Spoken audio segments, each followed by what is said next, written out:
Hey guys, welcome back to my channel. This week's video is going to be a reading vlog.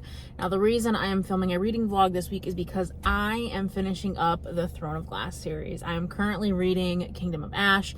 I am only halfway through chapter 5, so that's like 4% of the book, because I think the book is like almost 1,000 pages, which is intense. But so I'm gonna be reading it.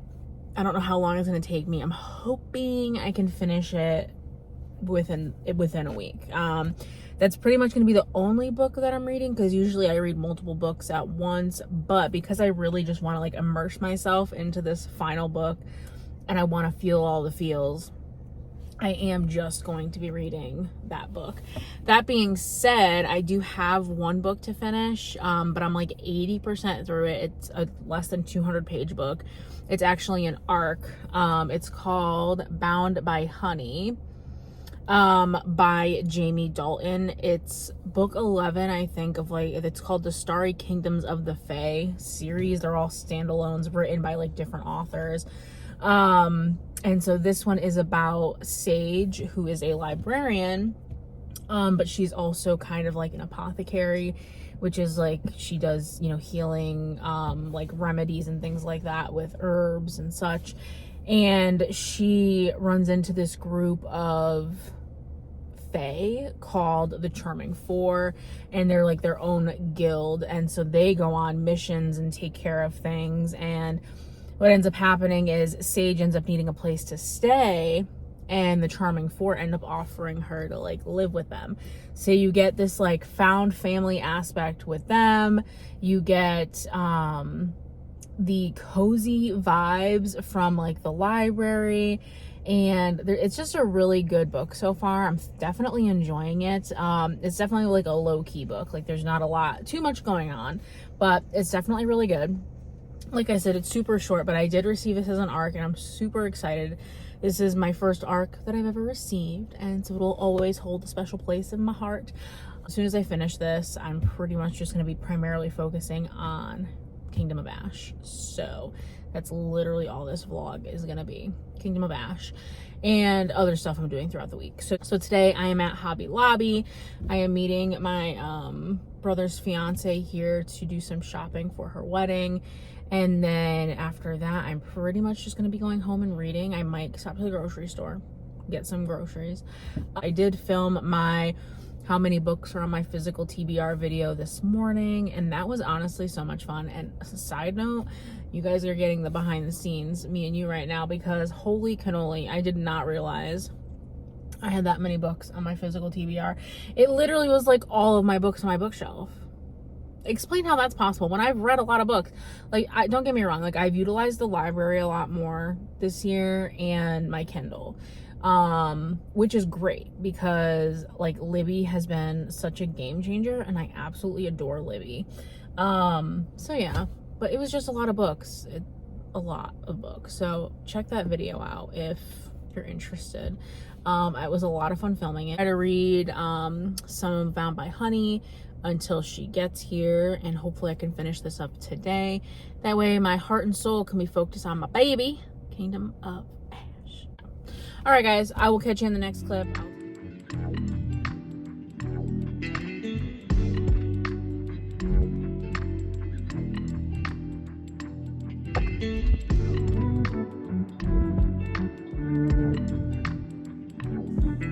Hello, everyone. So, quick updates.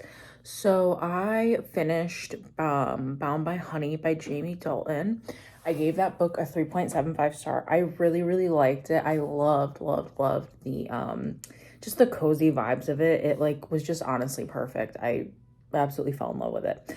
And the characters were really great as well. And I just liked the overall story as well. And there were dragons. You can't go wrong with having dragons.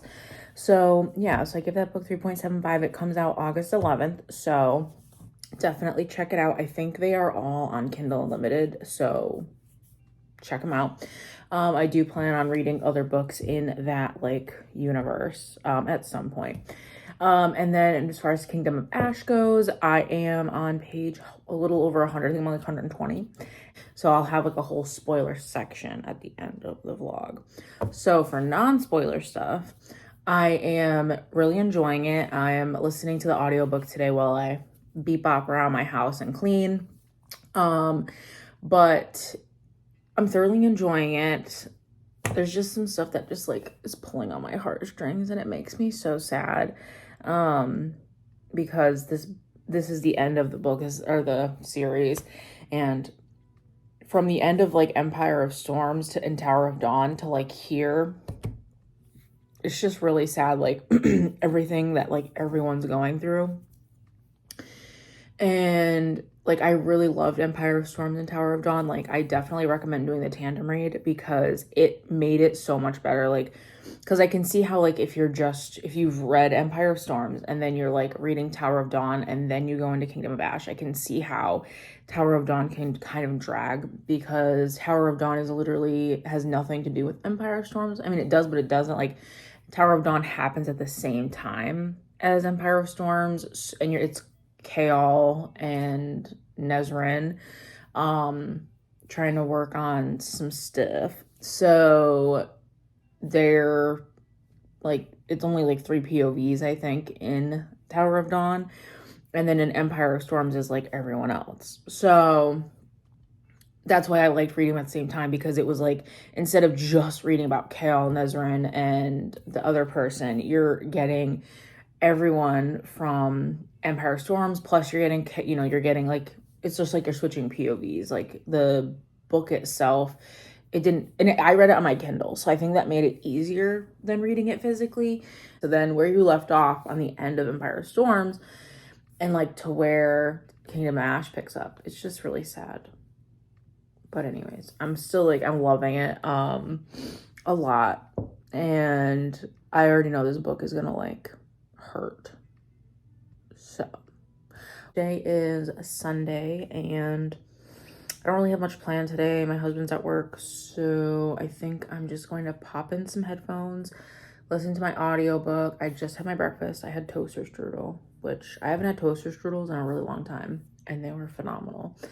So anyways, I'm popping my headphones in, listening to Kingdom of Ash while I clean my house, and then I think I'm gonna get a coffee. And it's actually supposed to be really nice out. Like the weather here has been so crappy. Like it's been like hot and humid and gross, and so I have not like wanted to leave the house ever.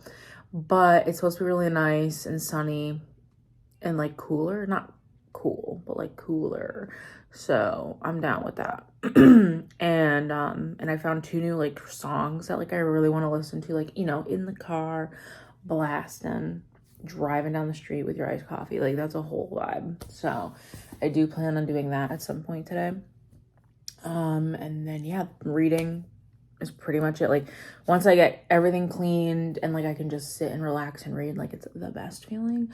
So I'm hoping to do that soon. So I'll catch you guys later.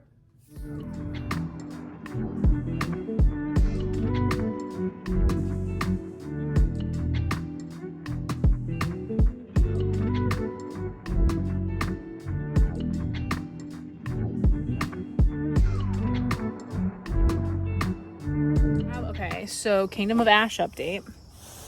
So I have actually made it pretty far in. I think I'm on page like 580 or something out of 980. Loving it. Oh my god, I like literally already teared up so many times, and it's like, it's just sad. And I'm loving listening to the audiobook so much. Like just all the Throne of Glass books, I really enjoy listening to them. I don't know why I enjoy listening to it more than like just reading it, but I feel like it tells the stories. Like I love the narrator. So I'm thoroughly enjoying it. So as far as non-spoiler stuff, the characters are still great. I mean, I really don't know what else to say besides that, because everything else would be like a spoiler. So loving Kingdom of Ash. On page 620 of 980, so I'm nearing the end. I'm like 63, I think, percent through, is what Goodreads is telling me. So yeah, I'm really enjoying that still. We're getting a lot of development. Things are happening, and I already know that like the end of this book is gonna be tragic. So yeah, that's kind of the update for now. Loving both books, having a great time. Just loving the audiobook of Kingdom of Ash. It's so good. The narrator's amazing. Like, as much as I like reading the books, I genuinely just like love listening to the audiobooks. Like, nothing makes me happier than like throwing in my headphones, listening to the story while I'm just doing other stuff, or even when I'm like laying in bed. I'll throw my headphones in and I'll like follow along on my Kindle, because then I can like listen to it faster and it helps me read faster. So I've been like really enjoying doing that, and that's been like getting me through a pretty big chunk of the book at night, which has been nice. But like, I also don't want it to end. But we'll touch base with you guys when I read some more pages. Bye. Hello, friends. So I wanted to film a quick update. A. B. I got my book of the month in. I had a credit that I had to use because I didn't pick skip, I guess, in time, like a month or two ago. So I ended up with a credit I needed to use. So we'll do that in a minute, but I wanted to do a quick update on page 872 of Kingdom of Ash. Oh, you guys. I am not ready. I have literally already cried twice in the last 100 pages before this. And it was tragic. I was driving home from work for one of them, and it was bad. It was so sad. But anyways, and I just got up from another little crying fit to get my book of the month and hopefully bring me some joy. I don't even know how I'm feeling. There is so much happening, but I am enjoying this so much. This whole series has been great. I'll talk more about it at the end, but I wanted to give you guys a quick update. We'll see. But anyways, that's the update on that for now. Oh my god, it's so sad. Like, the thing I read earlier or was listening to earlier when I was in the car, it hit me a lot harder than I thought that it would. So if you guys want to see spoilers, definitely stick around to the end of the book, because I think I'm compiling all of them at the end. So yeah.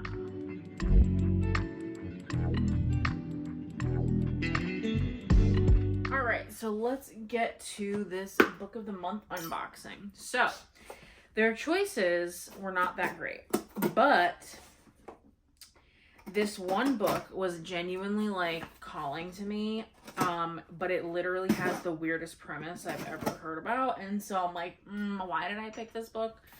I don't really know, but because I'm trusting the book of the month picker.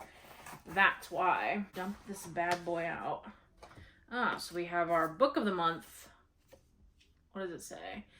My books think I'm cool. That's very true. My books love me. And I actually love this bookmark, so we'll definitely be using that.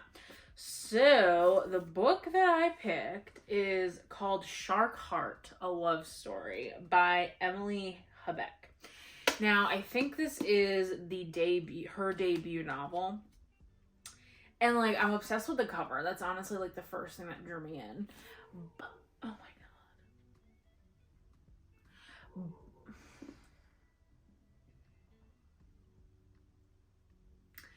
But, okay. Just every time I open my mouth, they're gonna bark? There's a person walking by their house. That's why they're barking. Like, anyways, so the premise of this story is weird, but people say that it's 100% worth the read. I normally don't even read like what the book is about, but like I needed to with this one. So this book says, a gorgeous debut novel of marriage, motherhood, metamorphosis, and letting go. The intergenerational love story begins with newlyweds Ren and her husband Louis, a man who over the course of 9 months transforms into a great white shark. Now, does this sound weird and like it's gonna be cringy and awkward and I'm gonna hate it? Kind of. But do I also think that I'm gonna kind of love it? Yes. So, I don't know. It's such a weird premise. But people said that it's like about so much more than this guy transforming into a great white shark. But I don't know, it just intrigued me. So I was like, I could hold on to my credit till next month and see what's available. Or I could take a chance on this and trust the book picker at Book of the Month. And then I went on to Goodreads, and it has a decent rating. I think it's so. I mean, there's not a lot of ratings on it. But I love the cover so much. So yeah, so that's my Book of the Month pick. My very interesting Book of the Month pick. Oh, interesting. Huh. Okay. Sorry, so I'm just kind of flipping through the book really quick, so that's weird. So it has, so the first section, so it says scene 1. Like, that's like, I don't know, I guess the first chapter. And then there's like, this is like the next page, but there's no like chapter number. And then there's like, okay, April. And then May, okay. So we're going through some times here. And then this is like part 1. What the heck is this? And then there's just like what? This is the next page. I don't understand. Like, what is this? Like, how are we, what? I don't understand the formatting. This is so weird. I'm like really taking a chance. Okay, and now we're like Ren, age 9. Oh God, I don't know, you guys. I hope I picked well, because I'm gonna be really sad. This is so interesting. I don't know. Very, very interestingly formatted. So I'll keep you guys posted on this, because I'll probably do a reading vlog or something with this, because this is really interesting. I don't know how I'm gonna feel about it, but I'll keep you guys posted. Very interesting formatting, very interesting concept. But again, I've heard really good things about it. So we shall see. So that is my Book of the Month pick for August.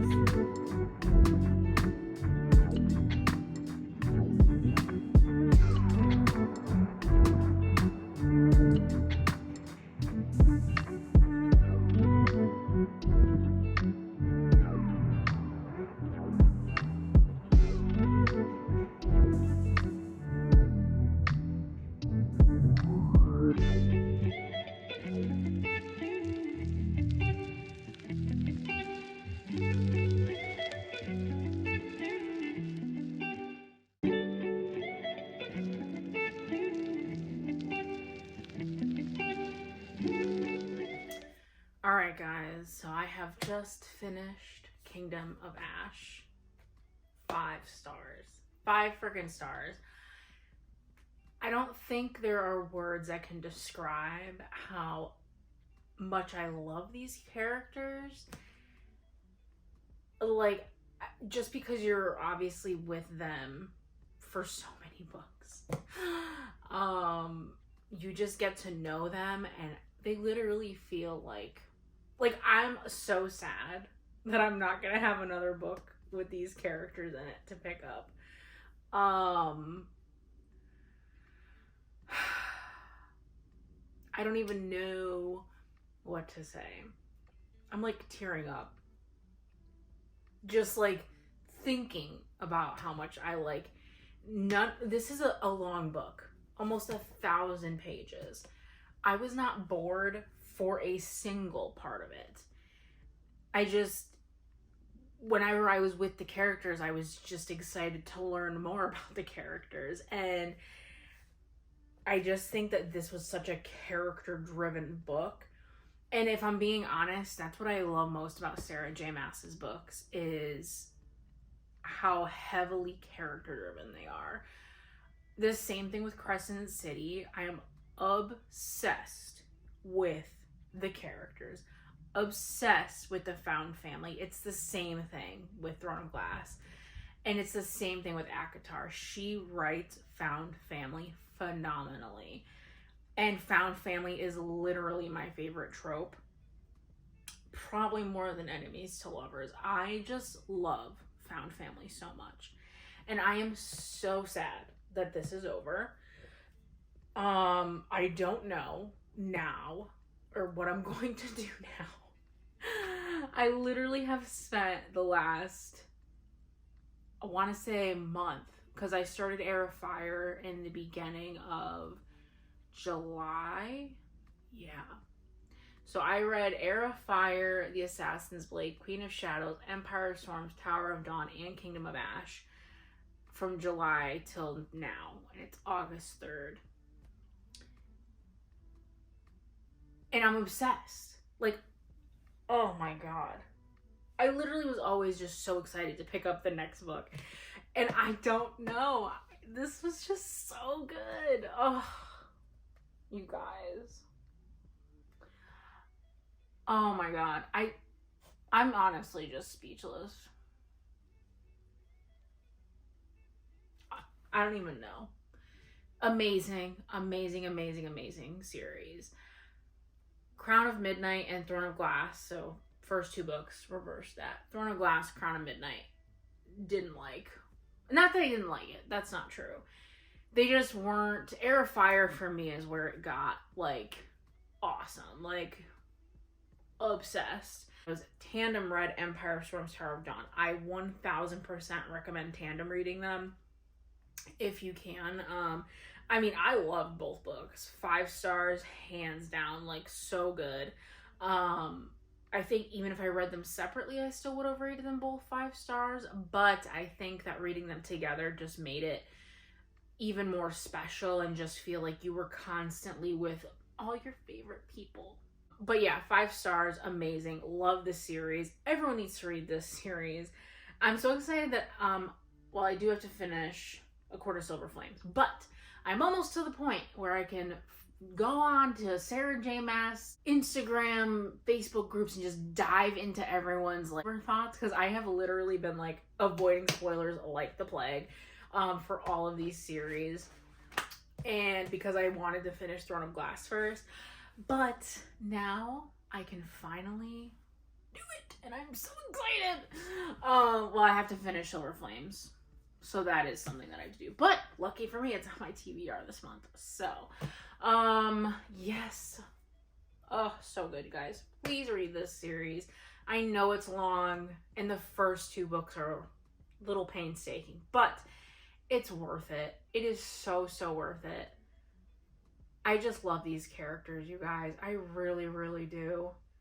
Oh my god, it genuinely makes me so sad. I'm like literally tearing up again that I'm not gonna have another book with these characters in it. Oh my god. Like, oh, so good. Anyways, so that's my update on Kingdom of Ash. And yeah, please read this book. Okay, bye guys. Okay, so this is for the spoiler section of the vlog. So I just heard the scene where Rowan is having his like, I think it's a dream, and it's of Aelin and their 4 kids, and I literally was like, I felt so bad for Rowan. I mean, I feel bad for Aelin. She's the one trapped in the iron box, so there's that. But I just was so sad.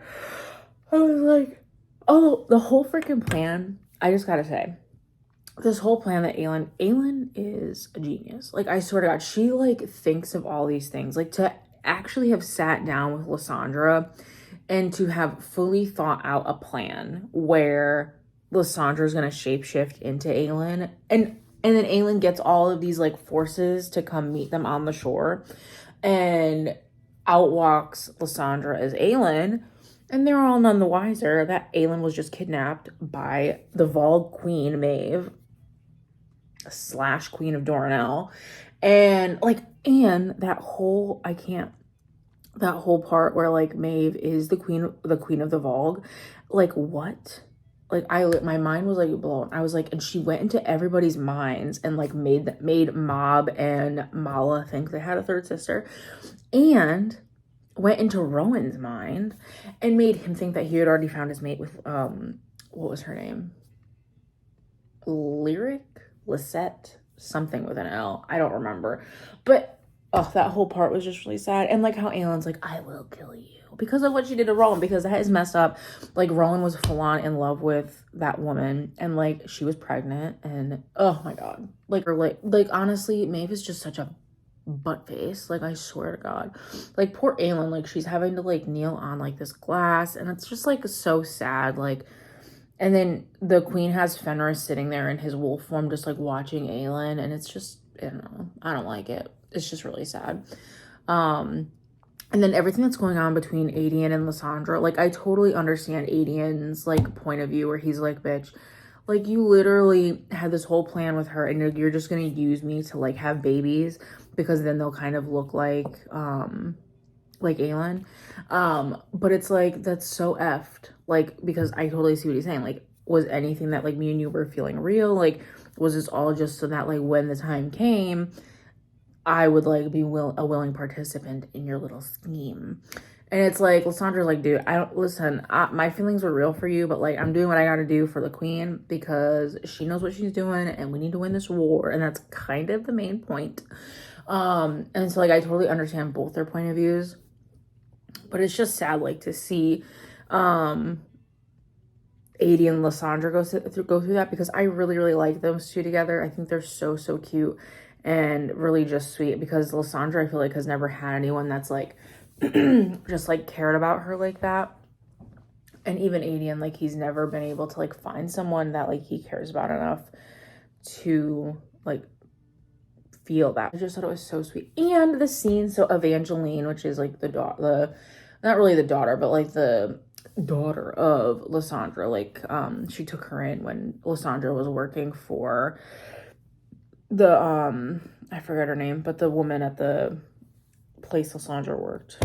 I can't think of any names. But so when Aedion gets to where Evangeline is, and Evangeline comes running at Aedion and is like so excited to see him, I literally was like, they would make the cutest little family. And I just want Aedion and Lysandra to make up. So that's where I'm at with that. So yeah, so that's it for spoilers. That's where I'm at, and yeah, catch y'all later.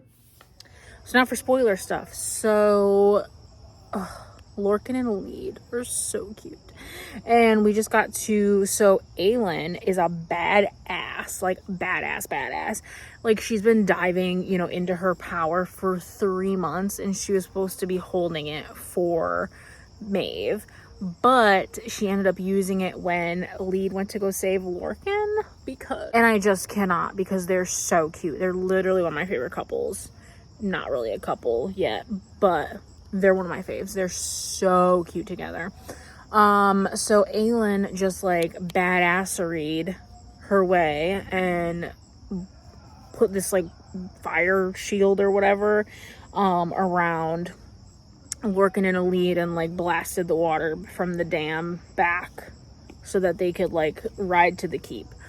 So that's pretty much where I am with that she just used like her Maeve death blow to save Lead and Lorcan, which was honestly so cute. What else? But the part where Fenris like couldn't go to like use his power or whatever to go get Lorcan because he's like afraid to use it because of what happened with his brother. It's just tragic, really. The whole thing is just sad. And then the whole part with Manon and Dorian, hello. The fact that Manon was like, yeah, I'll marry you. But obviously, like, Dorian knows her so well that, like, he knows that it would just be, like, not really what she wants. Like, and he knows that she does care about him. But, like, he knows that she also just, like, wants her space and, like, wants to be able to be her own person. And I just think it's really sweet that, like, Dorian knows that about Manon and, like, wouldn't tie her down to something that, like, would eventually make her unhappy. And I just think that's so sweet. Although it was really sad when Manon woke up the next day and Dorian was just like, bye! So that's tragic. What else? Rowan and Aline are kind of not giving it right now. Aelin, I don't know why I called her Aline. And Aelin, they are just not giving it right now. Like, there's not too much happening with them. So they're together, they're married, they're mates. It's lovely. But they're not where the drama's at. So not really paying much attention to them at this point. And then Lysandra, oh my god, Lysandra and Aedion. I cannot. The fact that Aedion, he's a dick, first of all. Like, I understand he felt betrayed by Aelin and Lysandra's decision about Lysandra shifting into Aelin if anything happened to Aelin, and then using Aedion to sire some heirs. Like, I get it, bro. For sure. But she obviously cared about you. And to throw her out into the snow naked, like, bro, grow the fuck up, please. Like, she has so much more self-respect than that. And like, for her, and then she came out and told him too, like, I have literally been a whore, like, literally, and I have been used for my body, and I like all this stuff, but nothing had made her feel worse than what Aedion did. And I totally get that. And I just think that I'm happy that she like stood up for herself when he was like, oh my god, you almost dying made me realize that I love you. No, that's not the move. You should love her no matter what. It's called being a gentleman. Thank you. You don't throw her out into the snow naked. That's rude. What else? I think that's all I have to update on Kingdom of Ash. For this quick little spoilery section. So, I was in the car on my way home from work, and I was listening to the part where, oh my god, where the 13 say to Manon, live Manon, and then they fly off into the tower and they all explode to save everybody, of course. But I was sobbing.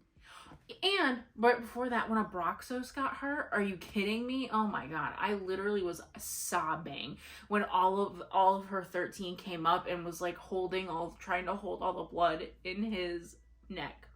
I can't. It was very sad. So yeah, so those two parts had me literally sobbing. And then I literally just read the part where Gabriel dies. And I cannot. I'm literally gonna start crying thinking about it.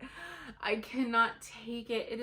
I love Gabriel so much. And this isn't even like the end. Aelin goes into, and they're creating the word he with Dorian, and then Dorian's dad shows up. That whole part, I literally was just like, what the flip is happening? Like, I literally could not. And just Rowan and Aelin, I just love them so much. And the fact that Rowan was like pretty much begging her to like not do this by herself so that she could just please come out of it alive. It was really sad. So yes, it's been an emotional last couple, I don't know, I want to say probably the last 100 pages that I just read has just been really tragic, honestly. So yes, don't know where we're going from here, but I really hope no one else dies because I genuinely cannot take that. Okay, so I just finished this book and I want to just talk about spoiler stuff. So, oh my god, what can I say that I haven't said in my like spoiler-free section? So, Manon is literally one of my favorite characters. Her and Dorian, I am utterly obsessed. Like, the two of them are genuinely amazing together. Like, I love all of the couples. Okay, you know what got me? Oh god, Lord Lorcan Locken. I literally was cracking up every time Alid mentioned, you know, Lorcan, like, marrying Alid because Alid's a lady, so he has to take, like, her last name. And literally, I was cracking up because Alid's last name is Locken. So Lorcan's name would be Lord Lorcan Locken. And I literally cackled. It was so freaking funny. Oh my god. And then the fact that Aedion and Lysandra are, like, happy. And Evangeline, I love her. The fact that she, like, wormed her way with Darrow and just, like, melted his, like, ice heart. love that. Obviously I already talked about the stuff with the 13 and Asterin. I think Asterin really like hit hard because after she told Manon about what her grandmother did to her with, you know, branding her with unclean and just all of that horrible stuff that she went through. I just really felt bad for her. And it's just crazy. And obviously Manon did too. That's kind of where her whole everything shifted. And she realized, like, you know, like, these are people. Like, I'm a person. Like, I'm not just some killing machine. And so to see them all die and their wyverns, and it was really, really sad. Like, even towards the end when Manon is telling Elite about it, I literally started tearing up again because it was honestly just so sad. And like how everybody, wow, I'm literally gonna start crying. And like how everybody was following Manon out to the site. You know, everyone was like walking behind her and, you know, just giving her their support and like wanting her to know, like, we're here for you always. And it was everybody. And I still cannot, like, oh my god, live Manon. Like, really? It's just so sad. And especially because just a couple scenes before that, when Abraxos was, you know, getting his throat ripped out by Iskra's bull, they all flew and they were all holding Abraxos's neck, you know, to keep his blood in. And I think that genuinely was the thing that like hit me the hardest. Like, I think that any time I really cried in this book was because of Aster and Manon. Like it was really hard to like read about that stuff. It was really, really sad. And because I like get so invested in like the characters, the friendships, the family aspects, it always hurts worse, which obviously is the point of the book.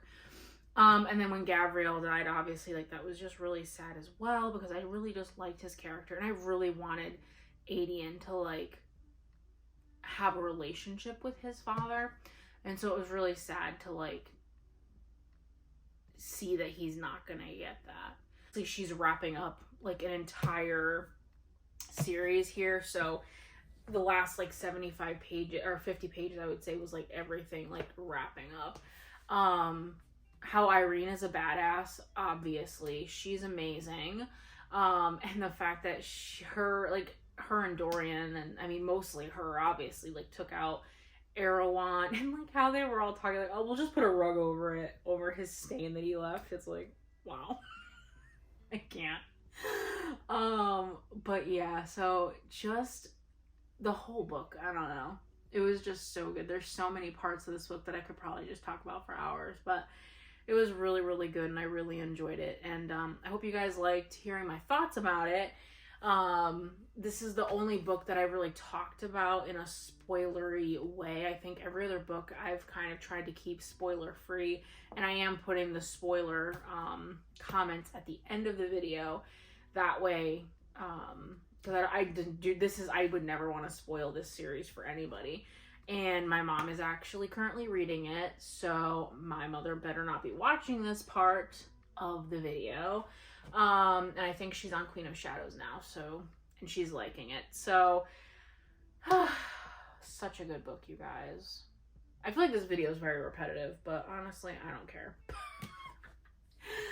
Alright, guys, I will catch you guys later. Thank you so much for listening to my spoiler thoughts on Kingdom of Ash. And let's cut to outro, Sabrina.